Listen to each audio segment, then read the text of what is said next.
Good evening, ladies, and happy Valentine's Day to you. Thank you for being here. Today I'm going to be talking about the parable son, the parable of the prodigal son, which could also be called the parable of the patient, forgiving father. So before I get into it, let's hear the definition of prodigal living. Profuse or wasteful, reckless, lavish, squanderer. So Jesus tells a story about a father who loves two sons, the younger who sinfully ran away, and the older who sinfully resented both his younger brother and his father. Both sons needed repentance and forgiveness, and their father wholeheartedly forgave both of them. Luke 15:12 through 13 says, "And the younger of them said to his father, Father, give me the portion of goods that falleth to me. And he divided unto them his living." Verse 13, "And not many days after the younger son gathered all together, and took his journey into a far country, and there wasted his substance with riotous living." So he basically said, can I have my inheritance now? And his father gave it to him. The father acknowledges the independence of both sons, even against his better judgment in the case of the younger. Ladies, God gives us a child, and once they become young adults and sometimes make poor choices, we must trust that God's will be done and let them go. As much as we women like to fix things, this is a time to actively wait on the Lord to do a good work in that child's life. So after his son wastes away all his money and has no friends, pretty much homeless, eating with the pigs, he repents. So he's at his breaking point. He's just tired of waking up in dirt.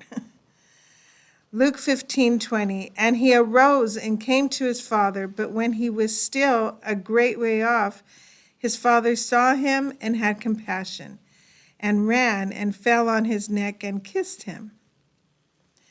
This man loved his son. It didn't even matter what kind of lifestyle he had been living.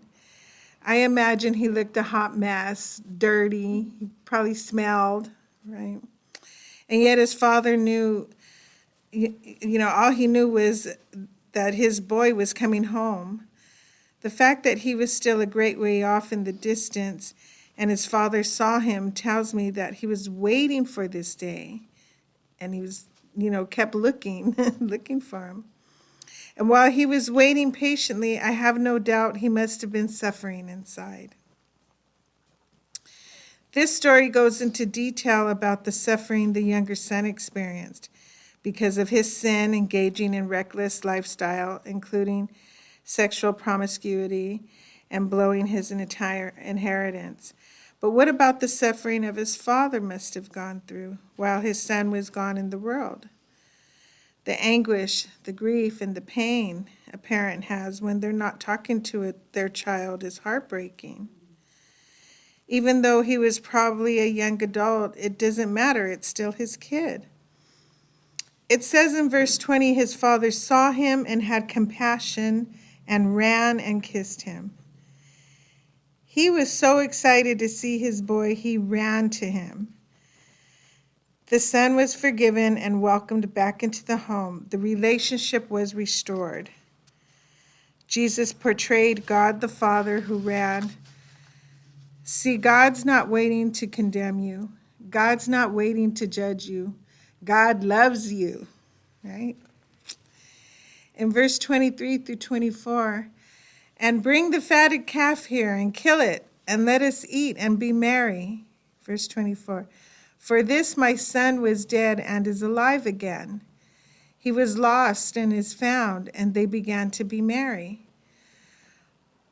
All that we have is from our Father in heaven. The things I possess are really his things that he's given me the privilege to use. The blessings of having a family and even my own life. I owe it all to God. To God be the glory. Okay? As you can imagine, the other son is hot. He comes in from the field, and there's a big old party going on for his brother. He didn't care that his brother was home, safe and sound. When I read safe and sound, I get the impression he's of a sound mind. He's sober. This is a man that's given up. He said, I'm done with drinking. I'm done with all that other stuff. He's sober, right?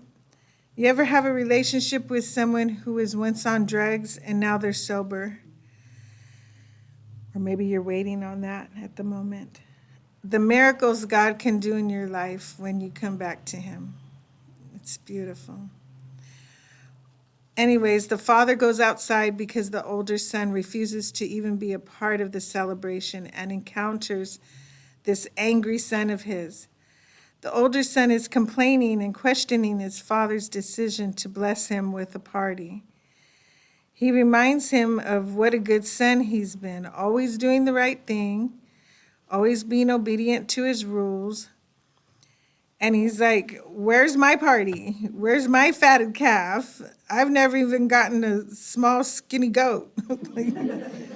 Right? You'll notice the father doesn't demand obedience, but patiently reasons with him like one adult to another. He's not standing there telling his son, I'm the father, you're the son, stay in your lane. This is, he reasons with him. He recognizes he's an adult. A while back, I went to a family barbecue on my husband's side, and it was a potluck for one of his cousins who had just got out of jail. And it was a good time, and the kids were there. They were playing, running around, doing their hide and seek and tag and all that. I was enjoying the good conversation. And then one of the nieces, she tells me, this is so stupid. And I go, why? And she goes, he gets out of jail after 4 years and they throw him a big old party like he's just graduated from college. I was really taken aback. And I said, I know. I go ahead, we want to lift him up and encourage him to do better. We want him to know that he's loved. And she kind of just rolled her eyes at me. So, being an adult, we can have the attitude, I'm grown. I can do and say what I please. How many of us have fulfilled the lust of the flesh and went in search of something to fill a deep inner void? I can tell you from experience that no amount of drugs, alcohol, good times with the opposite sex, fighting, or shopping will fill that hole inside. For others, it may be tattoos, video games. You get the point, right? There is no satisfactory substitute for God in your life. Think about God's offer to you. He sent his son to die on the cross where he shed his blood, which represents life. That through him you have eternal life, love, peace, joy, happiness, righteousness, and everything you need. Notice I said need, not want, right? How many people today are wasting their God-given gifts on prodigal living? For some, it's our own children. This parable provides you with a clear and simple way of learning to stay committed and being available to each other by being patient with compassion. It's an image of forgiveness our Heavenly Father has for us on account of Christ's death and resurrection. Whenever we fall into sin, our Father in heaven welcomes us back in Christ. Ladies, I want to encourage you to stay prayed up, especially when praying for someone who is lost in the world. And we know many of them, right? I was one of them. This is faith persevering in trial. It is written, in Psalm 40, verse 1. I waited patiently for the Lord, and he inclined to me and heard my cry. God hears you, sisters. Finally, I leave you with this word, James 1:4. But let patience have its perfect work, that you may be perfect and complete, lacking nothing. This study was very healing for me. As you can read between the lines here, I was once a prodigal, and now I'm a mother of prodigals. God bless you. Let's pray. Thank you, Lord, for trusting me with your word.